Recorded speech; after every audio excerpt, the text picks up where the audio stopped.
Hello, everybody. Welcome to another episode of Hawk Blogger Mornings. I'm Brian Nemhauser. Hopefully, you guys are all enjoying your Monday mornings. I am coming to you from inside the Seattle Sports studio. I'm crashing in a room. Hopefully, they're not going to be upset with me doing a show in between doing a morning show this morning with Mike Salk, which was a lot of fun, man. It was such a I would say it's an honor, to be invited to co-host with him. I think Brock and Salk is the best sports radio show going in the Seattle area, maybe in the Northwest. And while Brock is out, getting to hang out with Mike and talk was great. Hopefully, you guys enjoyed the conversation. If you missed it, make sure you go to Seattle Sports Radio, check it out. It's up there already on YouTube, and then they'll have the podcast up later. Remarkably, I followed up Johnny Bench, which is probably the biggest step down in quality of guest you could imagine. But it was really cool listening to Johnny Bench, and great interview that Salk did there. And then, we talked a lot about Seahawks. We talked some about the Mariners. So it was good. It was good. I'm going to talk to some other folks from Seattle Sports here at 11 o'clock. So I only have less than a half an hour to do the show this morning. I think we can fit it in, and wanted to make sure, since I didn't get to do a show yesterday, wanted to make sure this morning I was able to get back with all of you. So it sounds like there were trolls. I'm hearing from Brian Cole that there were trolls that followed me there. I didn't know. I have no idea. If people didn't like it, that's totally fine too. And we'll continue on our way. So what I wanted to do the show on today is a conversation about the offensive line. And this is something I've been, talking about quite a bit over the last few months. But I wanted to kind of create a condensed version of my explanation of why I not only think the Seahawks offensive line is going to be better, but I think the Seahawks offensive line might be good this season. I think my expectations are much higher for this group than most other people have for this crew. And I want to try to go through some of the reasons. And it's not just one, it's not just two, it's multiple reasons. And so before I do that, if you haven't given the show a like and click subscribe, please do. I'd greatly appreciate it. You guys should see this crazy setup I brought in here to try to get this done. And obviously super appreciate your support. So first thing I wanted to kind of talk about relative to the offensive line is this was a really, really bad group the last few years. And one of the things that they struggled with the most was pass protection. And one of the things that they did the most last year was pass protect. And so the number one reason that I think the Seahawks offensive line is going to take a big step forward is I think the scheme that they are going to run is going to do a really good job of masking some of where they were weaker and improving and emphasizing some of the places where they're stronger. Fewer dropbacks, fewer straight shotgun dropbacks where it's very obvious what is coming, more play action where you are getting to at least give the defensive line and any blitzers or second level defenders more to think about. Sets you up to be less baking in the sun, to use a Robert Mays description of what Ryan Grubb kind of set the team up to do last year with the offensive line. This is a situation where you're going to see a group that is going to be able to sometimes get to the spot before the defensive player knows whether it's a run or it's a pass. And I think that that's going to happen significantly more often this year than it's happened in previous years, where I think a lot of teams had a pretty good idea that the Seahawks were going to be in shotgun and they were going to be dropping back and they were going to be passing 60% of the time, if not more. So that's reason number one. And I did a show earlier about just the pure numbers, that the amount of pressures you will give up simply by dropping back less often, honestly, is one. The other is, of those dropbacks, the percentage of them that will be play action will be dramatically higher. The Seahawks were, I want to say, about 28th in the NFL last year. They had play action about 18% of the time. That is a massive difference than a lot of the other teams in the NFL, and certainly different than a Kyle Shanahan Kubiak offense. One of the things that I am curious about, though, is that Clint Kubiak and in New Orleans also was pretty low in the play action game. But I think that that's going to be different here in Seattle than it was in New Orleans. And part of the reason I believe that is that Sam Darnold is at his best um, when he is using play action under center relative to just being a straight drop back kind of passer. So I think you're going to see them acclimate to what Sam Darnold does best, which is under center play action. That by itself is going to reduce the amount of situations where defenses know what's coming. But then you get to some other stuff here that I think not everybody realizes, which is, and I still, even my people on my own crew love giving me crap about this, but the right tackle position. The right tackle position has been the worst right tackle spot in the NFL the past 2 years. When Abe Lucas has been out, you have seen an absolutely terrible right tackle position. And to give you some idea, I'm going to actually do this.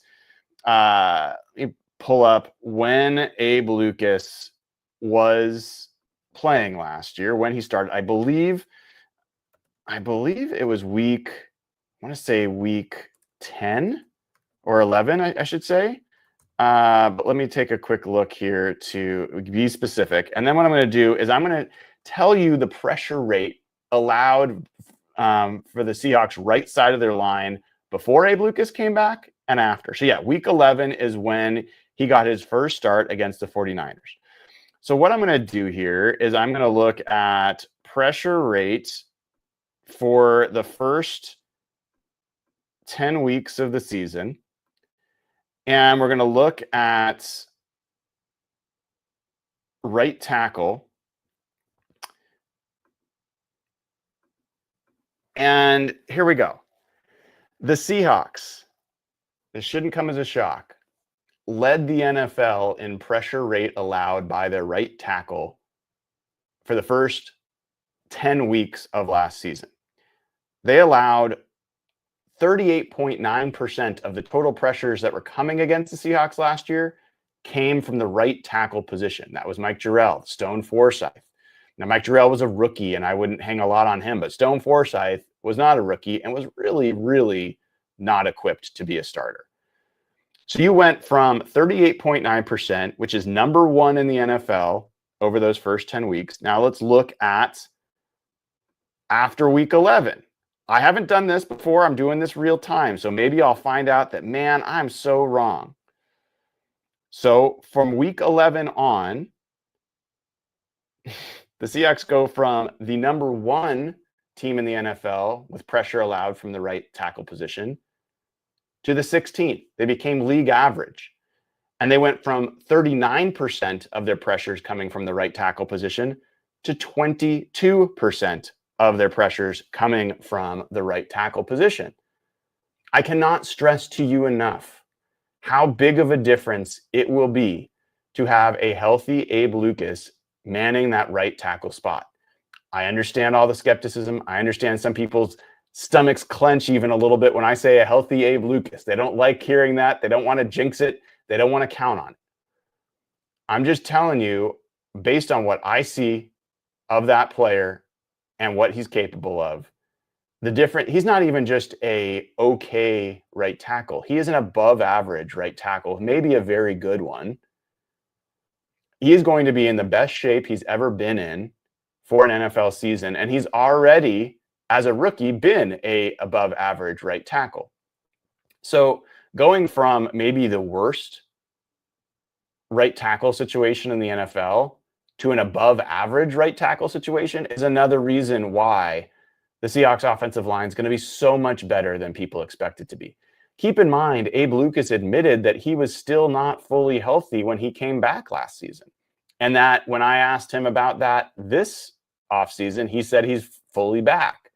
So even when he played last year and you saw that market improvement, it still was not the best version of what we're going to get from Abe Lucas. So that's reason number 2. And you could kind of count the first reason I gave you as a bunch of reasons because scheme involves a lot of things. The third reason that the Seahawks offensive line is going to be much improved this year is the coaching staff and the fact that there's real cohesion and synchronization across that coaching staff. They know exactly how they want to run this offense. They know exactly how the running game is supposed to work.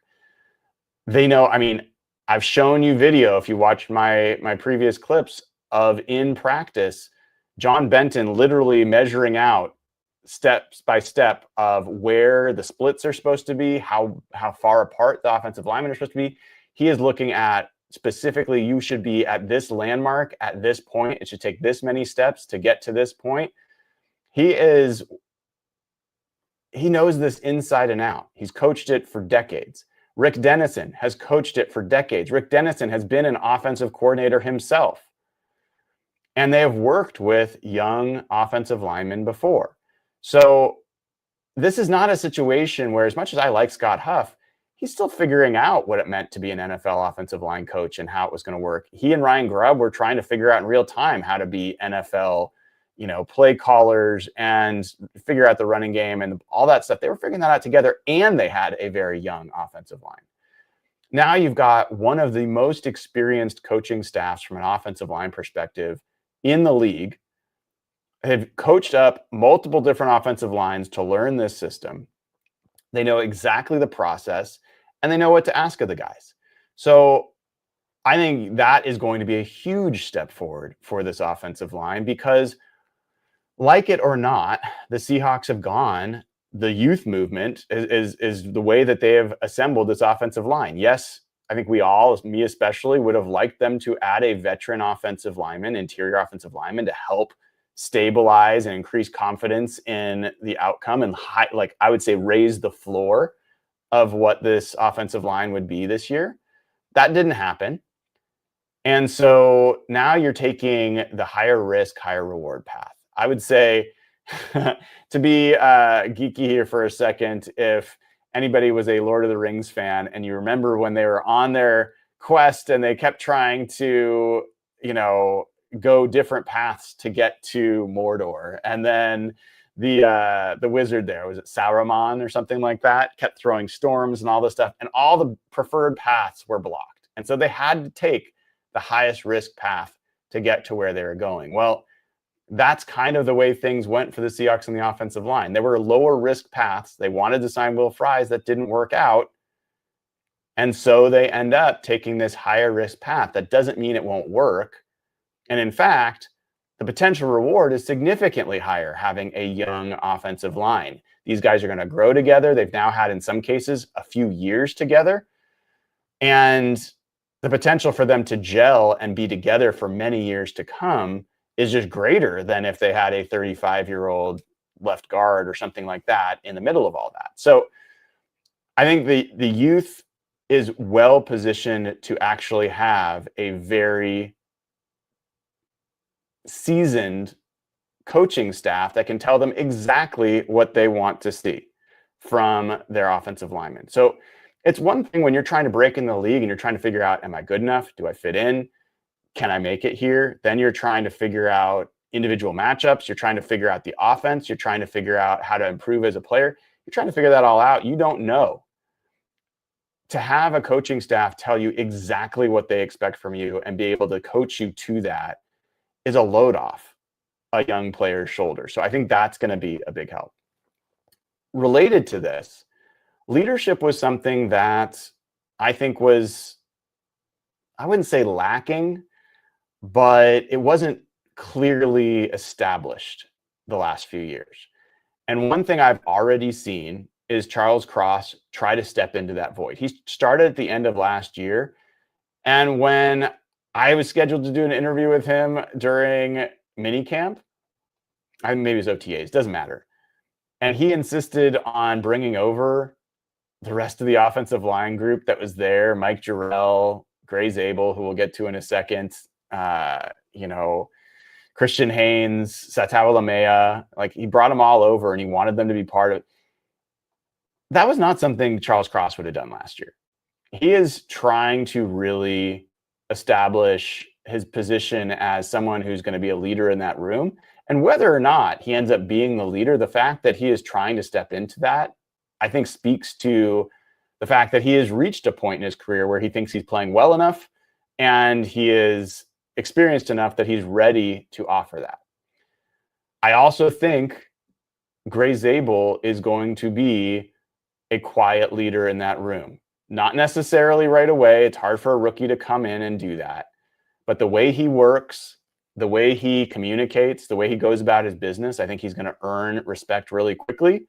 And I think that he has a chance, without a veteran in the room, to be a louder voice than maybe people expected of him. And that brings me to those two players, Cross and Zabel, in their progression. Charles Cross took a huge step forward last year. And I know ESPN did their top 10 list and they didn't have Charles Cross as a top 10 tackle. They didn't have him as like a top 14 tackle, whatever it was. He received some votes, but not in the top of the top. I did a show earlier where I compared the linemen in the NFC West, the tackles in particular. And what I found was basically every metric demonstrated that after Trent Williams, Charles Cross was the next best left tackle in the NFC West. This is a guy that not only has taken strides as a pass protector, but has really grown as a run blocker. And he is so athletic. Him in this system, where a big part of the running game is about beating your man to a spot, outrunning a guy, creating an angle, Charles Cross is an ideal fit for what they're going to be doing here. I think it is going to amplify what has already been a big step forward in his career. So I'm looking forward to seeing that. He also, when I talked to him, put on 15 pounds of muscle. He looks significantly stronger and thicker than he has been in past years. I think that's going to help in his anchor. There's been some times that bull rush has been a challenge for him. And I think adding some muscle there is going to help him sink into his hips, sink into the block, and hold his ground more than he had in the past. So I think Charles Cross is another reason why this offensive line is going to take a step forward. They're not looking for a really good player. They've already got a really good player. That's something they didn't have going into last year. Charles Cross was a big question mark going into last year. I don't think that's the case any longer. That brings me to Gray Zabel, who is another reason. I think Gray Zabel is going to be one of the best Seahawks drafted offensive linemen in the last few decades. That's a big statement. I understand it. It's a lot to put on a rookie offensive lineman. It is probably an unfair thing to put on a rookie offensive lineman. But I believe he's got the skill set, the demeanor, the work ethic, and the skills to be able to step in right away. And I think, forget being great right away. What was Laken Tomlinson last year? Laken Tomlinson was available, which was super helpful. But Laken Tomlinson was one of the bottom half of the NFL guards in terms of pass protection, one of the bottom third, I would say, in pass protection. He had some real positives as a run blocker, but his pass protection was pretty poor. And if Gray Zabel, I would say Gray Zabel's strength is as a pass protector. The thing that I have the most confidence in is that he's going to come in and be the best pass protecting interior lineman the Seahawks have had since probably Max Unger, I would say. So I think he's got balance, he's got strength, he's competitive. I think the sky's the limit for Gray Zabel. I think I'm curious to see what he's going to look like as a run defender, a run blocker. And I think that might be a little tougher, but I think he's got all the things you'd want there. And again, he's got good coaching to help you do that. So Gray Zabel, I believe, is going to be a huge step forward. Dominic Pooney was a guy that came in last year as a rookie for the 49ers and burst onto the scene and immediately became one of the best interior offensive linemen in the game. I think Grace Abel has a chance to have a similar welcome to the NFL first season. Even if he's not quite that level, I think he has a chance to be a very solidly above average left guard, which would be a massive difference. So now we're talking about Abe Lucas. I've already shown even a hobbled Abe Lucas was a huge step forward at right tackle from what they've had. Charles Cross has already taken a step forward at left tackle and gotten stronger this offseason. And you've got, I think, a very clear upgrade at left guard. It matters when you upgrade 3 positions on your offensive line and that you can expect them to play better. I think that's already a big deal. And then that leaves 2 positions. Olu Olutimi is a guy I had a lot of questions about coming into last season. I didn't think he had the play strength to be a starting center. The Seahawks clearly had some questions as well as they added Connor Williams. And then Olu played, and there's only been 4 games since Max Unger was traded that a center for the Seahawks graded 80 or above PFF grades. PFF grades are not the end-all be-all, but they're at least some indication of quality of play. Olu Olutimi did it in his first start against the 49ers last year. And while that doesn't indicate he is that level of player on an ongoing basis, he was not a problem. He was not the reason that the Seahawks were struggling at various times during the season. He can be at least a league average center, and I think maybe better than that. I also believe that Jalen Sundell is a legitimate option at center and a very exciting one. Whoever wins that center position, the chances are that they are going to be a more solid center option than the Seahawks have had for a number of years, since at least Justin Britt. So that's 4 positions where I feel relatively good. The problem with the Seahawks offensive line in past years is like, oh man, we don't even know. Can this guy play? And then you get into the season, and it's like, no, they can't. Olu Olutimi started from week 11 on as well, and he was a league average center over that time, a little bit above that. So we know that, he's played against the Packers and the Vikings and the 49ers and the Rams and the he's played in those games. So we don't have to guess.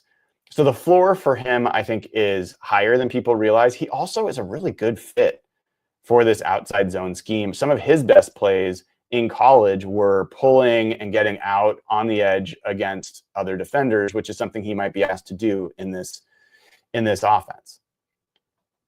That leaves right guard, which legitimately is a question mark. And Christian Haynes will get his first shot, I think, to be the starter. He was, by a lot of accounts, one of the best zone blocking guards in football when he came out from UConn last year.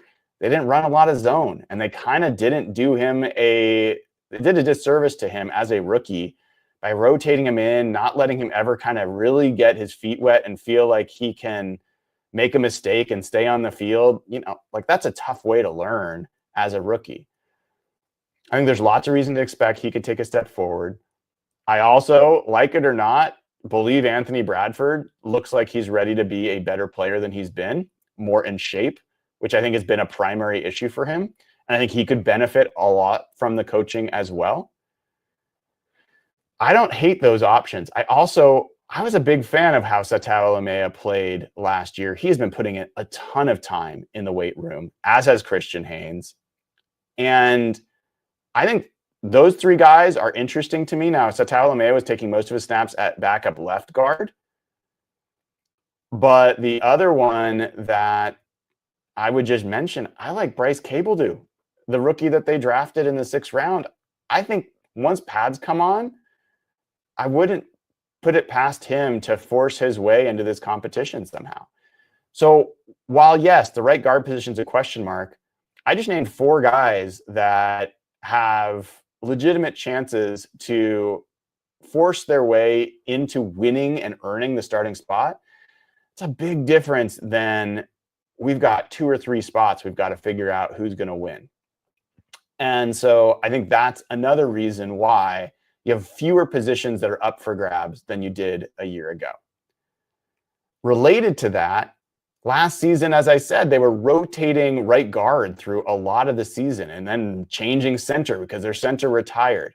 Continuity and making an earlier decision about who their starters are. When I talked to Mike McDonald about this, he said within the first 2 weeks of training camp, they want to settle on who their starters are going to be and give them the reps to get to know each other, to get to gel together and really work on being the starters. They already have continuity and having played together for a year, and other than Gray Zabel, the rest of these guys have been together. And now you're going to get a chance to really know who the starters are earlier on so that they can start locking in on how they want to play.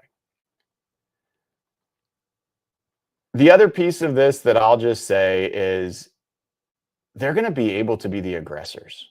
By being a run-first team, they're going to be able to attack defenses instead of just catching and being pass protectors over and over and over again.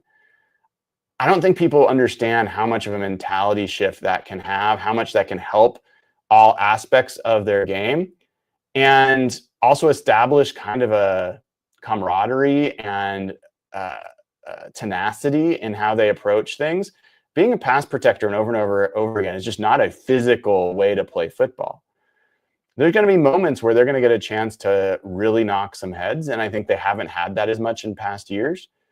And I think they also are going to be in an offense that really takes advantage of speed and angles, and I think they've got a lot of guys that fit well in that scheme, as I've kind of already gone over.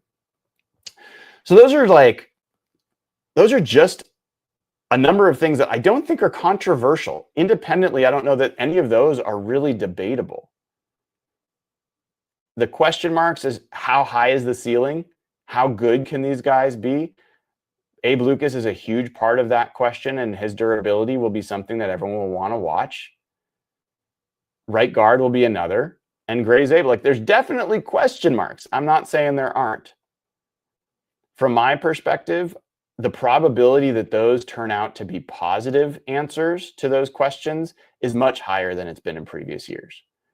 And if it goes the way I expect it to go, you're going to see a Seahawks team take a different reputation out of this season, which is the Seahawks. How did they do this? They have one of the best young offensive lines in football. They're set for the next 5 years. That's what I expect the conversation to be coming out of this year. It's a long way from there. But that's where my expectation level is for this offensive line. And if they do that, the arrow's up for this entire team. The foundation of any good football team starts with the offensive line. It's part of why the Seahawks have been challenged until then.